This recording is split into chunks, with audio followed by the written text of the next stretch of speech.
5 coisas aconteceram depois que Jesus morreu. Primeiro, houve um terremoto. Houve uma resposta da criação à morte de Jesus. Lemos que a terra tremeu e as rochas se partiram. A natureza mesma foi abalada pela morte do Filho de Deus. Mateus afirma primeiro que a terra tremeu e as rochas se partiram. Esta linguagem implica que é uma reação terrena significativa aos eventos divinos na cruz. Segundo, os túmulos se abriram. Mateus então registra um incidente encontrado em nenhum dos outros evangelhos.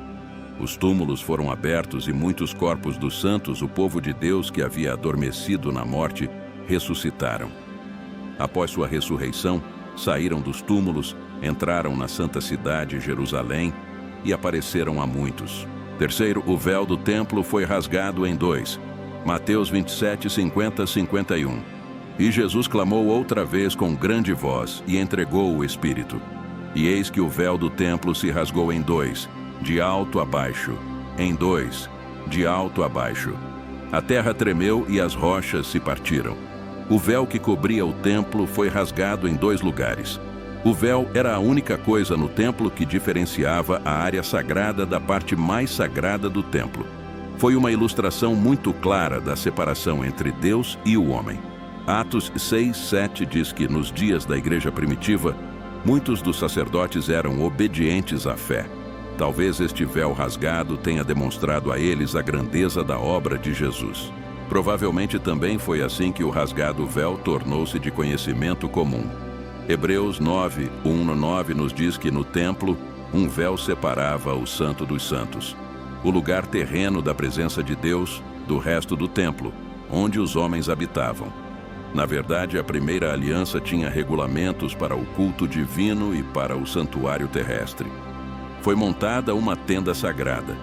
A seção exterior, ou primeira, na qual estavam o candelabro e a mesa com seu pão consagrado, é chamada de lugar santo.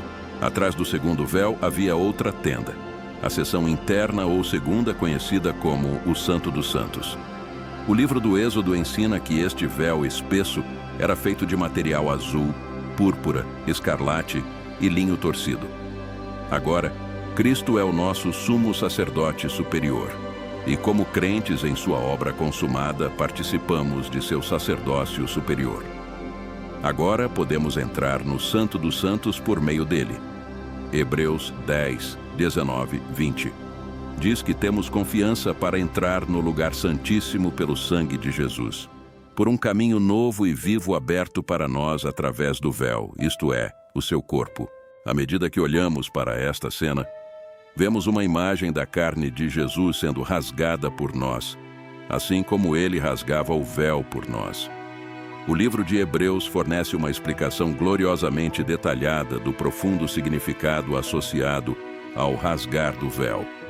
O véu que sempre pendia no templo servia como um lembrete constante de que o pecado torna os humanos indignos de estar na presença de Deus.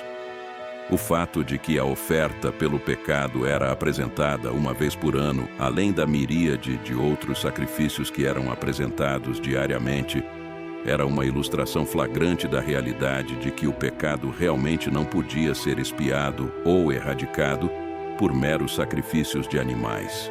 Por causa do que Jesus Cristo fez na cruz, as barreiras que costumavam separar Deus e as pessoas foram destruídas e agora podemos nos aproximar de Deus com confiança e ousadia.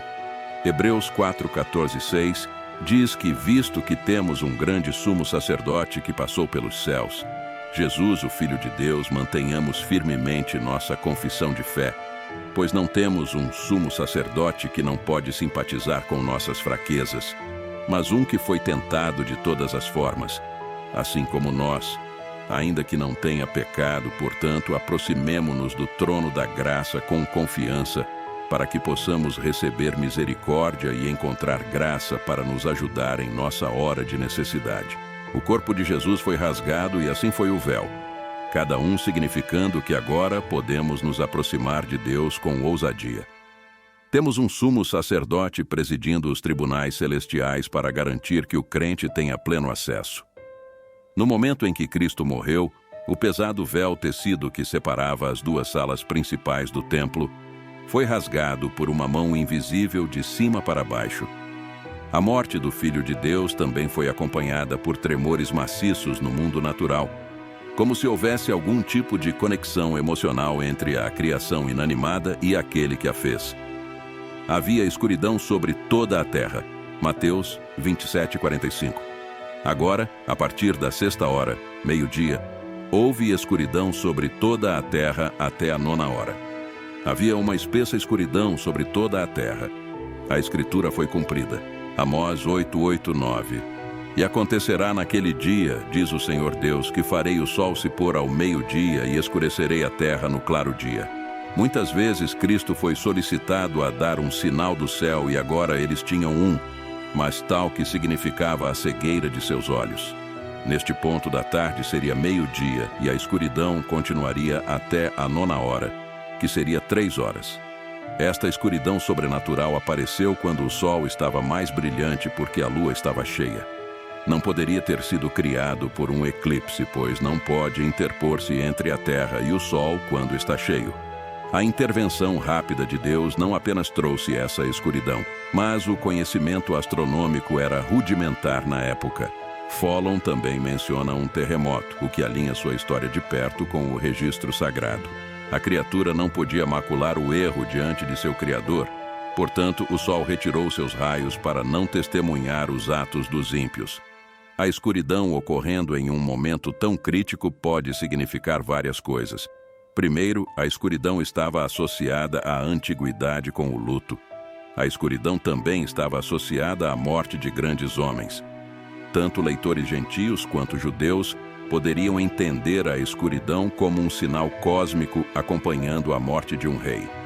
Além disso, a escuridão era um sinal do juízo de Deus. Os túmulos se abriram e muitos corpos dos santos, o povo de Deus que havia adormecido na morte, foram ressuscitados e, saindo dos túmulos após sua ressurreição, entraram na santa cidade, Jerusalém, e apareceram a muitos. Mateus 27:52-53. O quinto evento foi que o soldado encarregado da execução percebeu que Jesus era inocente. Agora, o centurião e aqueles com ele guardando Jesus viram o terremoto e as coisas que estavam acontecendo, ficaram terrivelmente assustados e cheios de admiração, dizendo verdadeiramente que este era o Filho de Deus. Mateus 27:53-54. Era o trabalho de um centurião garantir que a crucificação fosse realizada corretamente e sem complicações.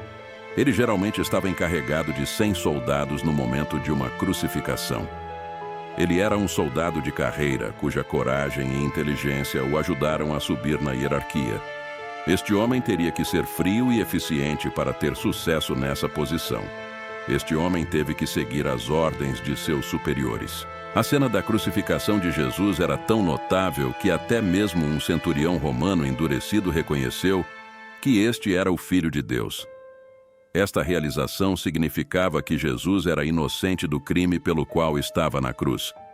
O centurião deve ter tido uma mistura de emoções. Ele acabara de perceber que supervisionara a crucificação de um homem inocente. Essas não eram as palavras sussurradas de um recruta assustado ou as palavras trêmulas de um conscrito facilmente manipulado. Eram as conclusões alcançadas por um veterano experiente, um homem que havia assistido a incontáveis homens sofrerem fins horríveis e era responsável por levá-los à morte. Esse centurião estava bem ciente da forte condenação dos líderes religiosos judeus que colocaram Jesus na cruz por blasfêmia. Seu comandante em chefe, Pôncio Pilatos, havia mantido a condenação de Jesus por fazer essa afirmação. Mas ele rejeita a condenação e declara a afirmação de Jesus. Por quê? Porque os argumentos a favor de Cristo eram avassaladores. Embora ele indubitavelmente tivesse supervisionado muitas crucificações, essa execução era diferente. O que ele viu foram várias cenas dos eventos do último julgamento e crucificação de Jesus, combinados em uma declaração convincente. Poderia ter sido a resposta de Jesus à injustiça que ele foi obrigado a suportar pelas mãos de seus próprios compatriotas, através de prisões e julgamentos. Poderia ter sido a resposta de Jesus à tortura que sofreu pelas mãos do centurião e seus homens. Poderia-se pensar na dignidade com que Jesus respondeu à multidão de linchamento exigindo seu sangue, como uma ovelha silenciosa diante de seu abate. A Escritura não registra nenhuma resposta de Jesus aos clamores da multidão. Mas o sumo sacerdote, excitação do povo para que ele liberasse Barrabás para eles em vez de Pilatos, respondeu novamente: Então, o que devo fazer com aquele que você chama de Rei dos Judeus? Eles gritaram de volta: Crucifique-o. Mas Pilatos pergunta: por que o que ele fez de mal? Ainda assim, eles gritaram ainda mais: Crucifique-o. Então Pilatos, desejando satisfazer a multidão, libertou Barrabás para eles e, depois de açoitar Jesus, entregou-o a seus soldados para ser crucificado. Sua preocupação era com o perdão deles, não com sua fuga. A misericórdia de Jesus para com as pessoas que o rejeitaram e os soldados que o crucificaram, incluindo este centurião, foi sua resposta: Pai, perdoa-lhes porque não sabem o que estão fazendo. Lucas 23:34. Pai, perdoa-lhes porque não sabem o que estão fazendo. E eles lançaram sortes dividindo suas vestes entre si. E as pessoas ficaram observando. Mas mesmo os governantes zombavam e zombavam dele, dizendo que ele salvou outros. Que ele salve a si mesmo, se ele é o Cristo, o Messias, o ungido de Deus, o escolhido. Os soldados também zombavam dele, aproximando-se e oferecendo-lhe vinagre e dizendo sarcasticamente: Se você realmente é o Rei dos Judeus, salve a si mesmo. Agora também havia uma inscrição acima dele: Este é o Rei dos Judeus. Um dos criminosos que foram pendurados o insultou, dizendo: Você não é o Cristo? Salve a si mesmo e a nós. Conforme jogavam as posses de Jesus, a preocupação de Jesus era o perdão deles, não sua fuga. Que declaração poderosa! Mateus 27, 35, 36.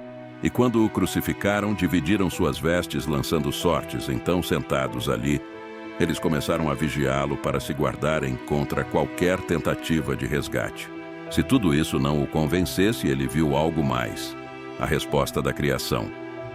Claramente, o centurião ficou chocado ao testemunhar um evento tão dramático durante as horas finais de Cristo, especialmente porque nunca tinha visto nada parecido antes. Isso teve um impacto quase inimaginável sobre ele. O centurião viu, ouviu e sentiu todos os eventos da crucificação e morte de Cristo. Como resultado, ele e suas tropas estavam muito assustados. Mesmo que o centurião e seu grupo de soldados tivessem aprendido a lidar com o medo, agora eles estavam experimentando um puro terror. Essa cruz poderosa e o amor demonstrado ali que move os corações. Até mesmo o coração endurecido pela batalha de um soldado de carreira, da morte para a vida. Um antigo ditado diz que o chão é sempre nivelado ao pé da cruz. Era assim no primeiro século e ainda é hoje. O pé da cruz é onde todos, pobres e ricos, encontram terreno nivelado para se ajoelhar e abraçar o Cristo que morreu por eles. Verdadeiramente este é o Filho de Deus. Ouvimos e acreditamos. A jornada não deve terminar aí. Devemos ter paixão por conhecê-lo mais profundamente. Que esse mesmo desejo arda em nossos corações para que possamos realmente conhecer aquele que nos amou e se entregou por nós. Não se pode deixar de se perguntar como o encontro com Jesus afetou as vidas dos soldados. Eles se tornaram cristãos? O comentário do púlpito relata a tradição de que o nome do centurião era Longino e que ele se tornou um devoto seguidor de Jesus, pregou o Evangelho e morreu como mártir. Isso é apenas uma tradição, não sabemos se isso aconteceu, mas sabemos que a verdade tem uma maneira de se apegar ao coração de uma pessoa. A cruz de Jesus tem o poder de mudar o indivíduo. O centurião começou como um oficial romano supervisionando uma crucificação, mas terminou o dia reconhecendo que Jesus era o Filho de Deus. Jesus já tomou a iniciativa na salvação. Cristo morreu por você, agora é a sua vez. Jesus deu sua vida para que pudéssemos ter a nossa de volta. Ele morreu como nós, para que pudéssemos viver como Ele. Ele não apenas agradou a seu Pai, mas nos ganhou como prêmio. Como substituto da humanidade, Jesus sofreu a retirada da comunhão do Pai, terrível como era. Isso cumpriu o bom e amoroso plano de redenção de Deus. Existem outros que consideram isso um mito ou, na melhor das hipóteses, uma história teológica. Todos esses eventos únicos testificam uniformemente sobre os atos únicos de Deus na história humana. Eles são testemunhos extraordinários e sobrenaturais que confirmam a verdade do Evangelho e a realidade transformadora do amor de Cristo. Se este conteúdo foi valioso para você, peço que me apoie com sua inscrição para que você não perca nenhum de nossos próximos vídeos. Juntos podemos iluminar mais mentes e expandir nosso entendimento. Obrigado por estar aqui e que Deus abençoe.